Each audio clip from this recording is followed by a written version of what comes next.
Hello, everyone. This is Ray Luskin, the author of The Creative Activist, Make the World Better, One Person, One Action at a Time. And today I am so honored I have Lily Yeh with us. She was introduced to me by Lori Marshall, who so many of you have heard now on our Creative Activist Summit. And when I read about Lily and her work, I was so impressed. I knew I needed to talk to her. And she was traveling all summer, so she couldn't be part of our actual summit. But I am going to be offering this as a bonus for you because her work is so incredible and so important. A little bit about her background. Lily was born in China, and she came to the United States to attend the University of Pennsylvania's Graduate School of Fine Arts. She became an art professor there for a number of years. Over that period of time, she went to Beijing and she showed her artwork at the Central Institute of Fine Arts, and she witnessed the protests at Tiananmen Square, which influenced her about delivering the vision. I read this.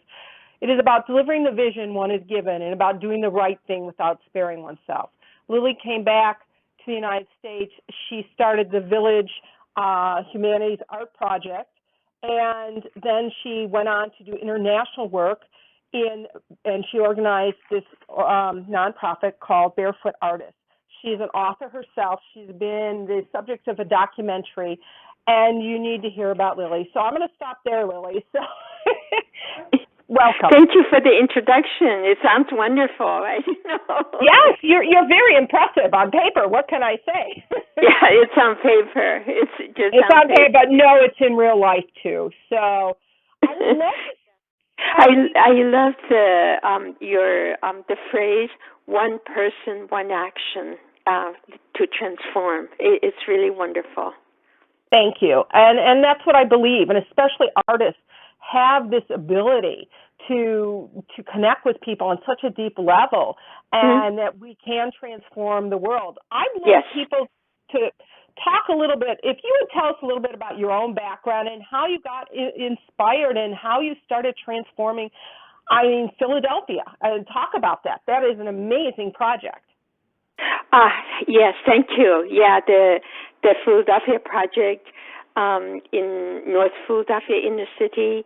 Well, how I started was really by, I think I was just led by life. I didn't plan it, and I think the core how I began this journey was really I didn't feel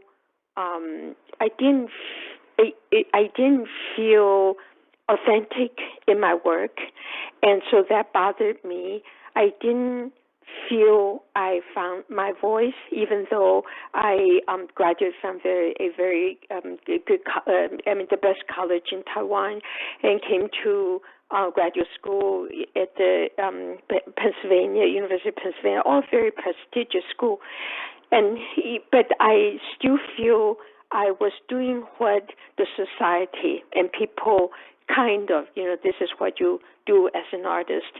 And eventually, I really want to find my voice, and I want my life to count. And so just by that, I start looking and searching and travel, and it took a long time, a very slow and late bloomer. And so eventually it led me to inner city North Philadelphia, and that was in late 80s. Nobody goes to inner city. Nobody talk about community, and people all want to go to New York, show in the gallery, and be recognized. And the art investment was hot at that time, and so. But I had an opportunity, just kind of was led there and met Arthur Hall. I admire him a great deal. He was the late dancer and choreographer, established an organization called the Ile-Ife Black Humanitarian Center. Anyway, he said, I have an abandoned lot, a little lot next to his headquarters, and would I come and do an art garden there? And I was doing installation in galleries, art installations. And so I wasn't thinking about community or helping people, none of those noble thoughts. I just was, as an artist, looking for a place to create another installation. And so, and I didn't know much about inner city and so forth. I just want to ask you one thing. What kind of installations were you doing at that time before you started working in the parks? Yeah, I was doing interior gardens. I would cut up my painting because I didn't know what to do with them. So I cut them up, I hand them, and gradually, and I was doing really lovely installation of interior gardens, and then the sea. I did some really beautiful installation of the ocean, the deep sea, okay? And looking back, and I realized that the installation were different way to try to help me to find depth and meaning. So to find depth, vastness, I start to do ocean. And then to create beauty, that tranquility that I experience in studying Chinese landscape painting. That's really where my roots are. That kind of transcendent space, that spiritual space, not through religion or, whatnot, but it's through painting, through like a Zen garden. It's just a few rocks here and there. But then, when you place it at the right place, when it comes from the right intention and sincerity and the depth of one's being, and those rocks and gardens and trees transcend an ordinary, the secular space into a spiritual space. That is ultimately what I was looking for. But I realized that years later, years after I delved into community work, into public space transformation, I didn't know why I was doing that, but I was compelled to do that. Then I realized that it was trying to create that spiritual space in the world, like to find my own Zen garden, create my own transcendent Chinese landscape that so inspired me in Sung Dynasty, Yuan Dynasty, and contemporary, whatever. So that's what I was doing. And then, but anyway, Arthur Hoy invited me, and so I just kind of naively, and I did write a little grant and got a little money from Pennsylvania Council on the Arts, $2,500, and then by that time, the one little lot became 11 lots, because all the abandoned buildings, like in inner city, like in Detroit and everywhere in the country, it's not occupied. Building were decaying. And so the city came and leveled it for security reasons. So I suddenly had this big lot. And I so wanted to run away. I was scared. Friends say, you can't go in there. Kids going to destroy everything you build. And then you don't have any idea. You are not of the community and whatnot. And then I wanted to run away, and I was writing a letter of resigning from my project, just back off from my project. And my little voice spoke to me and said that if you don't rise to the occasion, the best of you will die, and the rest will not amount to anything. And people say I'm brave and going to dangerous places and so forth. I don't think I am brave. The only brave action I felt I did was that moment I decided to follow the calling of my inner voice. And then I went in. I have no expertise. I have no little money. I don't have a plan. I didn't know what to do there, but I felt that I have to do something. I have to go into the situation. And once one guards the inner voice, I feel is life's calling, and it sends signals to us all the time, but we're mostly preoccupied. We don't hear it. But once we hear it, and that is only from my own experience, once we hear it, and then I feel it kind of prepared. Life helps us on our journey, because I met Jojo. Jojo is a no person. He didn't have a job. He recycled things, and he didn't have a really home. He just recycled kind of renovated a abandoned house to live in and so forth. But he has a lot of resources. It just doesn't fit in our mainstream society. So I went to him, and he was very angry because the world always trying to take his manhood away. So he's always fighting and everything. But I went to him because I went to him in total deficits, didn't know how. Just had the feeling I need to be there. So I went to him not to put him down, but I said, Jojo, can you help me? And that suddenly just changed the situation. He became my guardian. He helped me. He made the project rooted in the community. And whom did he know? Children adored him, especially little boys. So when we were working there, the children came. That was my first crew. And so, let me just stop you for 1 second, because I want to just articulate a little bit. Because I think this is so important to creative activists, that you can go in and you want to do good, but I think it's also you have to engage your community. And how do you do that? But by sitting and listening and asking them for help, not coming in and riding in on your white horse and telling them how to do everything, but engaging them and asking them. So I think that's a really big key. Insert the point, because those are what I feel other, especially young activists, can take with them. Artists, we are so powerful, and we are yet to unfold, reveal the power we all hold in ourselves. It's beginning, so I feel really optimistic. But yes. And then another thing I want to say is that before we try to connect the other, we need to connect with ourselves. Who are we? And try to make our action, whether in the public and private, our action really count.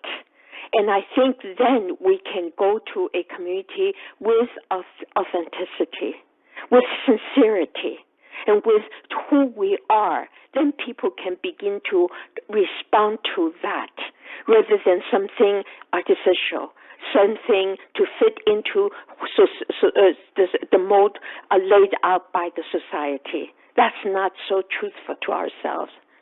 So I love that. That's really important. I agree with you, Lily. I think finding we have to look inside and really ask ourselves the question, who are we? Thank you.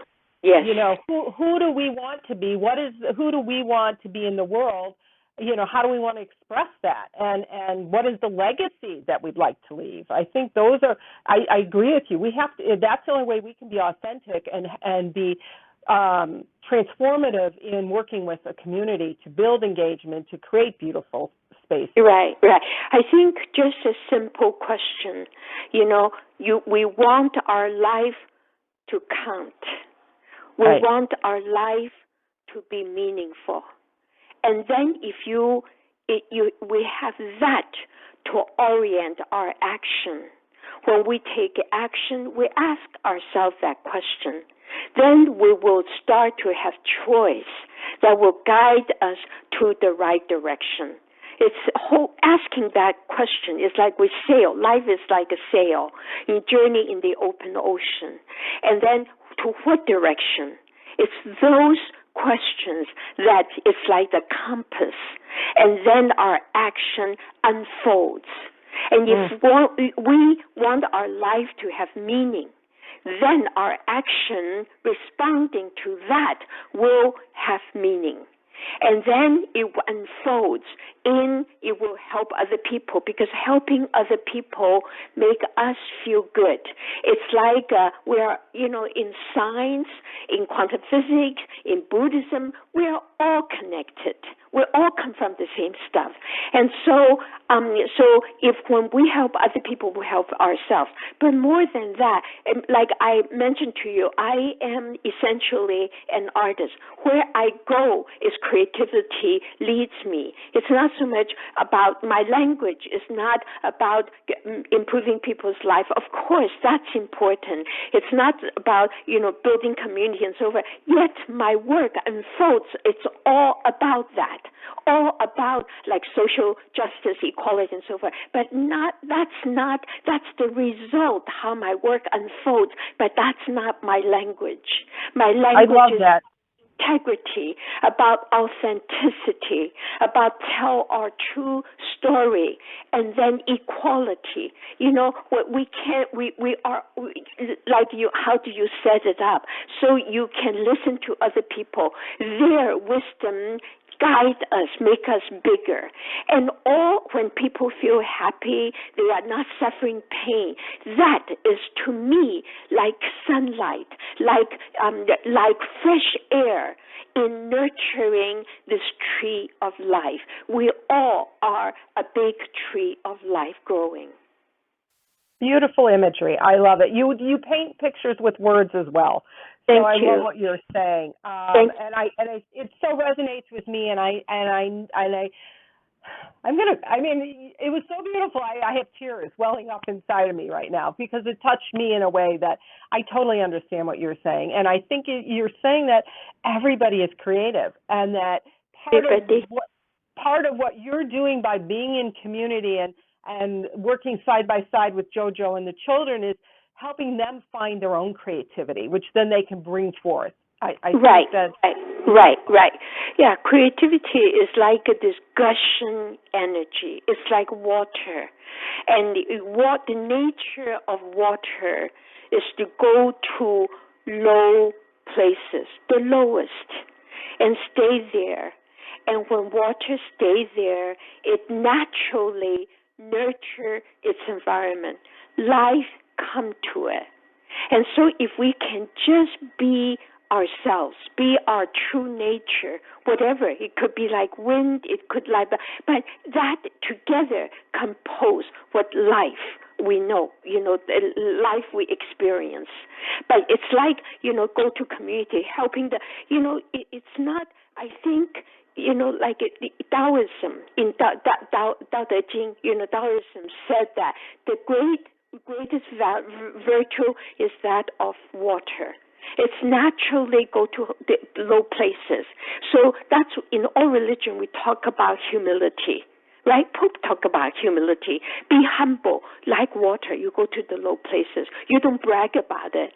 And then be true to our nature. Water nurtures. It naturally provides life substance to whoever come by. But does water brag that, I provide you life? No, because that's the nature of water. It naturally does that.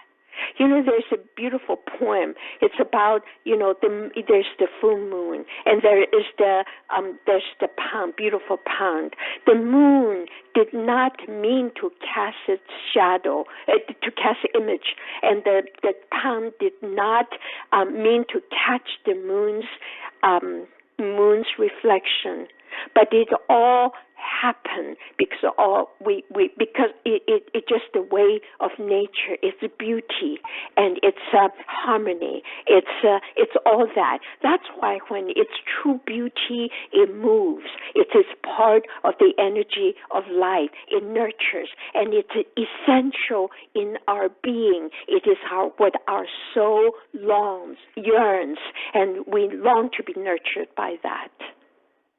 Oh, beautiful. So I want to just go back a little bit to we could be spending a lot of time on this transformation portion, but I want to talk a little bit more about the practical, the Village of Arts and Humanities, and how that evolved. And we started talking about how you went in with this one project. Can you talk a little bit more how it evolved and for that? Well, yeah. Well, just think about it. All evolved organically and gradually, and think about your planting in this, say, the heartland urban landscape, okay? And then you want to transform that. It's how do you say? It's bleak, bleak. Mm-hmm. Sterile, it all cast by concrete. Nothing can grow on it, like our parking lot.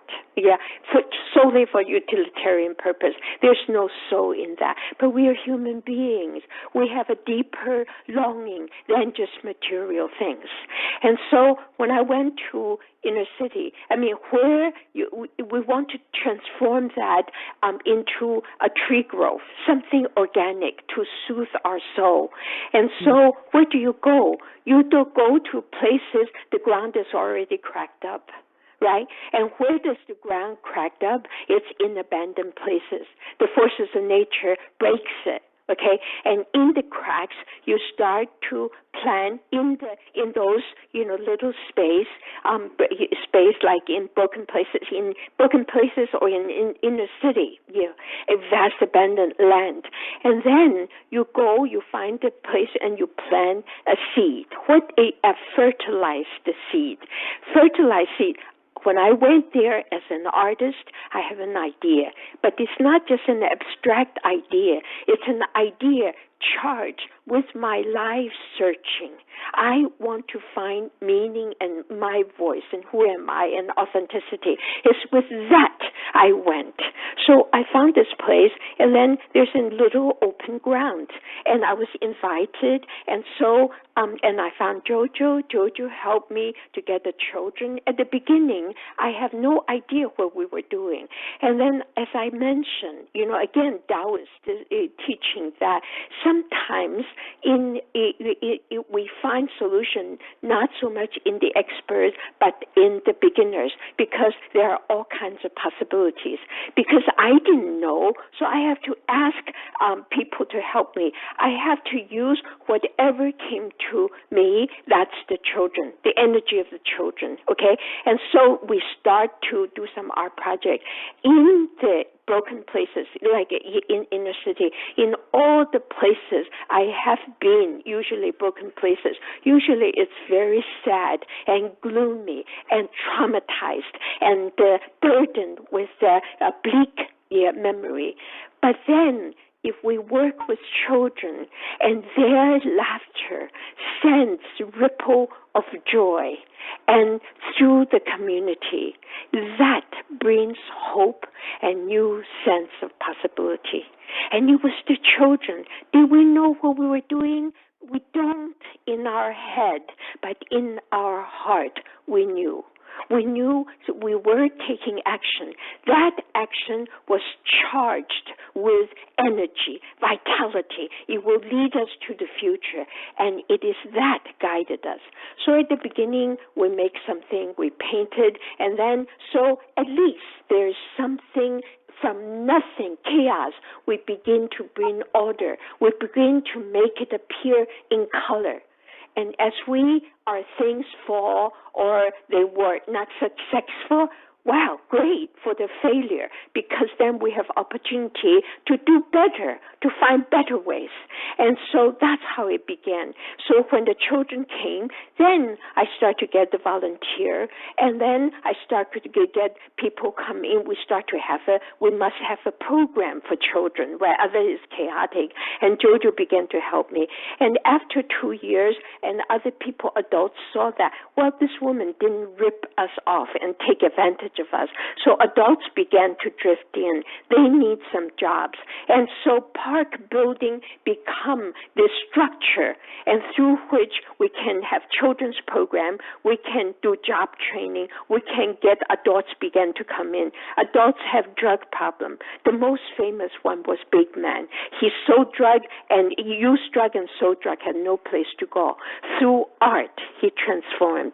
He never had art experience, but then he liked it. He became a mosaic artist. We worked together for 16 years. Wonderful partner, because he felt making art would give him a sense of self and the future. He just left the drug, became, he joked about he became addicted to art, to mosaics, right? And then because he was a drug revert, he converted, he transformed himself. So he ran what you call drug and narcotic program, Narcotic Anonymous program, NAP. He helped many people struggling with their lives in this program. So you see, and then other people saw we are doing things, so the different funders giving us more money, and then we began to have program and staff and whatever. Our program just became growing in multiple dimensions. And that's the way you grow, like a tree. You can't just say, okay, I plant a tree and that's it. Like people think you can paint a mural that transforms the community. You paint a mural, it's a beautiful mural. It doesn't transform community unless you continue your program. Like you plant a tree, you can't just let it be. You have to go and water it. It has to have sunlight. In winter, you have to protect it. What are those actions? Those things translated to community building action. It's program, education, performance, theater, or a mural building, and school, learning program, and so on and so forth. Those are our software. Park building is the hardware you can see, or building things. But those programs are software, and they continue on. When you build community, it's alive, and you have to pay attention, and it's ongoing. That's how it is. I have goosebumps. I mean, everything you said. I mean, just that one story about, here's somebody who's a drug dealer and how he transformed his life and how he's giving back to community. I mean, that is so powerful. It's just, wow. Like I said, I have goosebumps. I encourage people to read Taoist philosophy. Everything I understand comes from the Buddhist and Taoist teaching that I kind of grew up with. It's in the atmosphere, because Taoism says that in the dark, when do we celebrating the coming of the new year? It's in Christmas, December 25th, and that actually is solar solstice. When you come to the darkest moment, then it's the transforming of the light. It's like Taoism, the symbol of Taoism. Its life is composed of black and white. But it's not opposite. They are not diametrically opposed to each other. It's in a kind of dance-like form. And in each one, in the black part, there is a white dot. And in the white area, there's a black dot. Then it's like the rotation of the season. Spring eventually becomes the winter. One embraces the other in complementary eternal dance. So when we see the most destitute and the darkest moment, do not despair, because it's like the driest, the deadest, the wood. When you throw it into fire, it immediately catches fire compared to green wood. So we don't despair in those places and so forth. We see the possibility, and those places are most ready for transformation. That's all from Taoism. Read Taoism. I love it. I think that's really wonderful. Would you tell us about your transition to Barefoot Artist, and what is Barefoot Artist? Yes, Barefoot Artist in a way continues on what I did at the village. I have been at the village for 18 years, but the organization transitioned from a very small mobile organization into a medium-sized organization. Then it has all the challenges of maintaining the organization, the staff, management, program, fundraising, constant fundraising, management, and all that, so forth. And so I am, like I mentioned, in essence, I'm an artist. I want to always explore and I'm in the creative mode, and I try, but I am okay manager, and it stresses me out. Okay, and so some people thrive in that, but so after 18 years, I felt that I need to be at the front line and be in action. So I left the village. I mean, hard to imagine. It's already 12 years ago in 2004, and made me so happy is that, check it out. The Village of Arts and Humanity is still there under the new leadership. They're wonderful, wonderful. Okay, so. And I want to create an organization that is mobile, least maintenance, but can be wherever, like the seed in the desert. When it's in dry season, that nothing happens.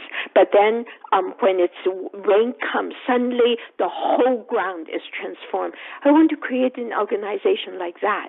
And then I was inspired by the concept of barefoot doctor in China in the 50s.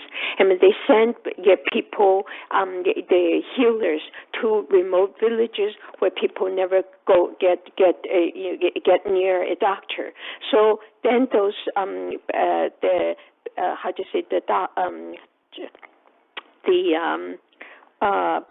barefoot doctor, yeah. I mean, they just go to the remote villages. They open their practices, their boxes, and whatever, and then they help the villagers, and then they move on. I like that model. And barefoot artists, yes, we all wear shoes, but we go to places where people can afford shoes. And so Simple would bring our magic box full of paints and brushes and so forth, and we go to traumatized places like Rwanda, like Kenya, in the trash, in the garbage dump, the dump community, and in Palestine, where people, the Palestinians, under illegal occupation, and on, so a migrant community in China, and so on, so forth. And then, so we would go there with some volunteers, and then we go places and match the project and engage the people, mobilize the community there. They participate. They are on the platform, painting, making things. They are visible, and we provide the structure for them to step into the structure on the platform. There they perform, they learn skill and earn self-esteem and dream their future. That's what we're about. And how long are you? Why don't you just tell us? Let's say about Rwanda and how long you were there, and did you live in the village? Did you bring volunteers with you? I think people would like to hear a little bit more about it, because they might, if you're looking for volunteers, they might be on this call. They'll be listening. Well, the Rwanda project is short and long. Okay, I usually go there for 3 weeks period, but I go there. I would organize. I have a wonderful partner, Jean Bosco Musana Ruki Roundy. I met him at the international conference. He didn't know me, and I was moved. And I was on my way to Kenya to do my project, and I felt that the world failed Rwanda. And maybe that was in 2004, 10 years after the genocide. But I said that maybe it's not too late. There is still time to do whatever. I just felt my heart clicked. I need to go. I just felt I need to be there. And so I kind of, convinced him to wait for me at the airport. I said, wait for me, for me at the airport. And he was apprehensive about this woman who was tracking him and then wanting to go to Rwanda. But we both trusted. I have no idea what I would do in Rwanda. I just wanted to go. And so I said, pick me up at the airport. And so he did. We could never have imagined the 10-year program unfolded, where the program transformed 2 villages, one with 100 families, survivors. One is the Twa family. I think there was 35 to 40 families, 35 or so families. The poorest, even discriminated against, like the untouchables in India, discriminated against by the survivors. Okay, so transformed their life so they are self-sufficient, from destitution to self-sufficient and doing well. We never could, and building a Rwanda genocide in Rugerero, that became the official side of the province. We could never have imagined that. But life called.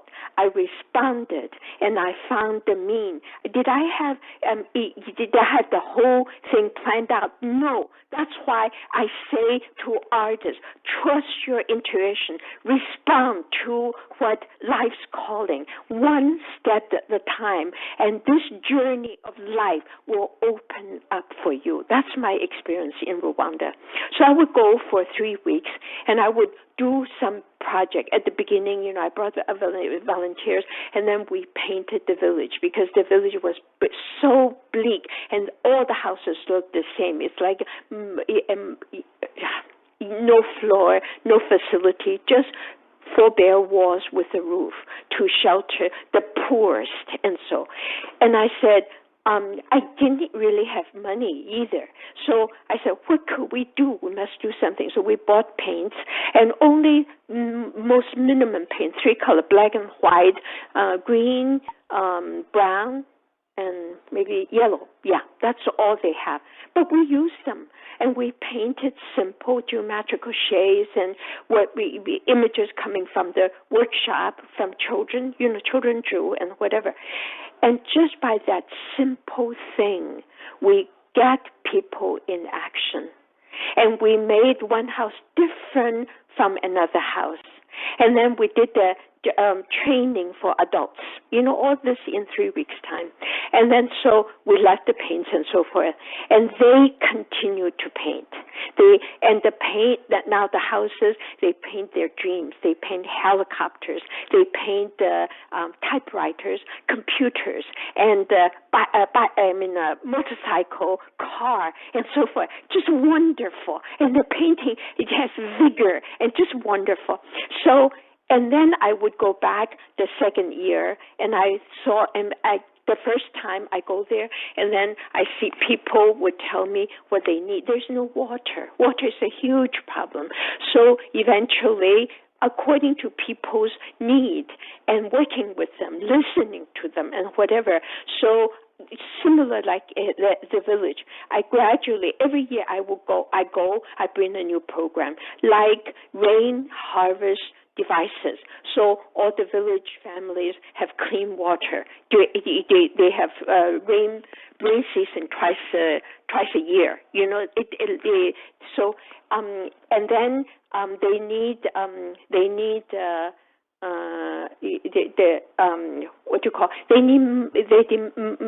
to have activities like young or orphaned women needs jobs. They ask for sewing. So we have sewing year-round training, not just about the skill, but to build that, even though this is a village, but they are thrown together by the government. They didn't know each other, and they didn't trust their neighbors. They don't share their deepest grief. They suffer in isolation. So in providing skills like sewing training. Older women asked for basket weaving, and the young men, we brought in solar engineer to teach them solar panel assemblage and whatever. And young people, we have weekend carving and painting and dancing and sports. I set up all those programs and health. And so then the different university, for example, Jefferson University in Philadelphia, they came with us and they set up the basic health training program and on and on. Okay, so eventually, when you're trying to build community, it's not just all art. You need to respond to life and what people needed. But then art, make everything visible, inspire people, and then make that hope most palpable. Okay, so eventually it unfolds. Yeah, of course, the people's deepest grief, and then so eventually I designed a memorial, genocide memorial, and then under the auspices of Barefoot Artists, I saw that it built, and now it is it's really lovely. Not just I say it, the official made it. The government made it the official site. So thousands of people will go there every year to remember their dead. And so did I plan to do all this? No. If I knew that I was going to do a genocide memorial, I would run away to the other direction. It is totally frightening to touch the bones. That the memorial is about. It's about burying the bones of the victims in a honorable way, and so that can be comfort, closing to people. But then I didn't know all that. I just trusted step by step by step.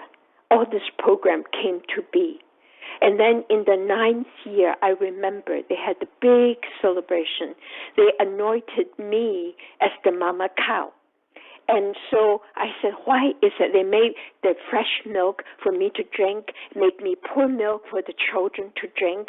And I said, why?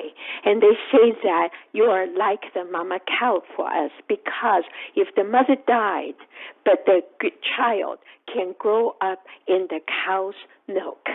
And so when the world abandoned them, here is an artist with no plan, no expertise, no prepared, the job training or community building, none of that.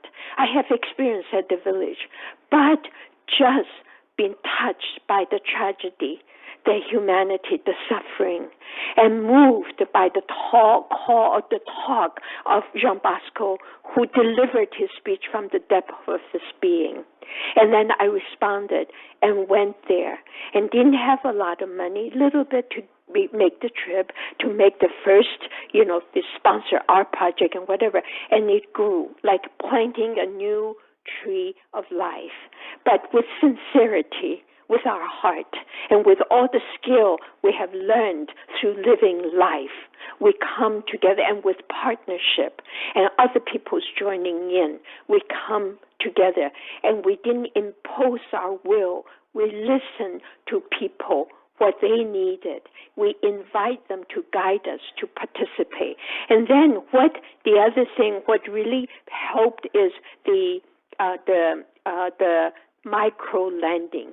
Anytime you touch money in poor place, it's like mercury.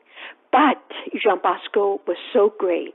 His Red Cross experience, he was the regional director, and he organized the community in such a way that money were returned. They were not corruption or stolen or whatever. It really helped to benefit people, and that really transformed people's lives. They were able to buy milk cows. They were able to start little businesses and whatever. And so then they in the 9th year they told me, Mama Lily, that's what they call me, Mama Lily. Every time you come, we said we needed something more. We needed something more. But he said, now we are okay. We are okay. You're like a mama cow to us. We are grown. We are strong.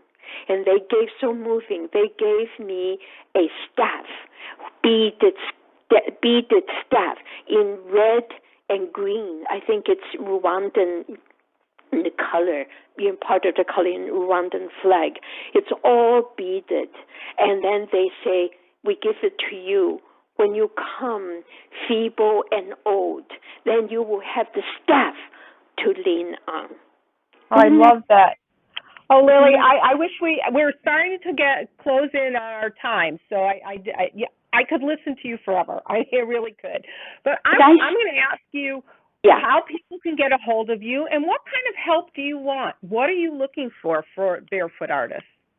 Barefoot Artists, I think the easiest is funding. You know, a Barefoot Artist is almost 100% donation to the project because we don't have staff. I am a volunteer. Everybody who comes is a volunteer. All the money we get, we used it for our projects in the world. And then maybe at times we need volunteers, but we take volunteers, we match volunteers very carefully.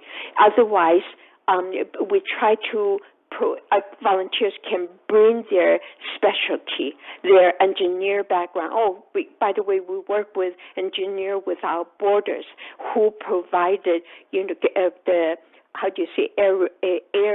toilet for every family, improve quality of life.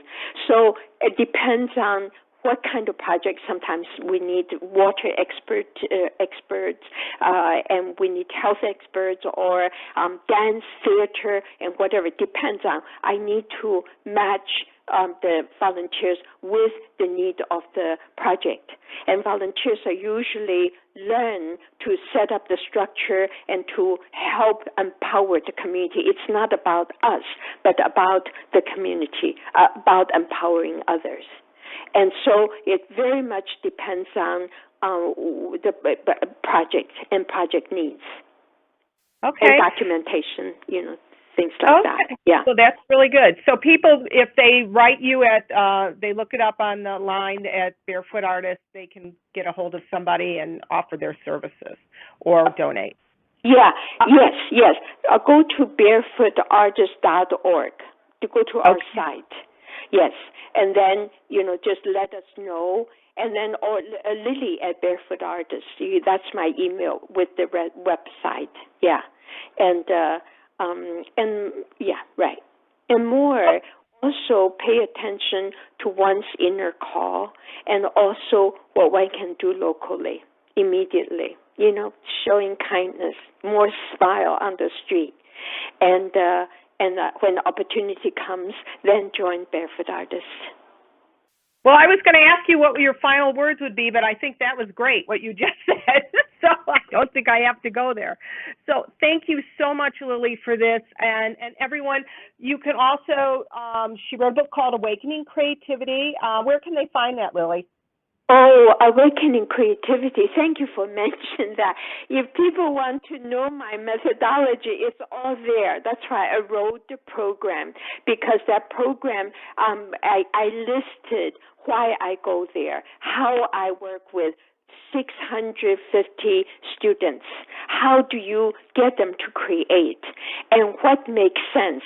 What I learned from the students, and how their action after they feel inspired. So if you can buy the book, it's online, or go to Barefoot Artists. We have books to sell, $35 a copy, but Amazon is cheaper. And all the money, you buy a book, you get a beautiful book, you help Barefoot Artists projects. And so Awakening Creativity, okay? You can go online, write to me, you order the book, and then I send it to you.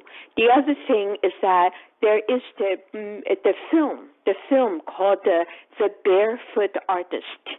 It is about my work and my life, and it's on Netflix. You can easily have access easily.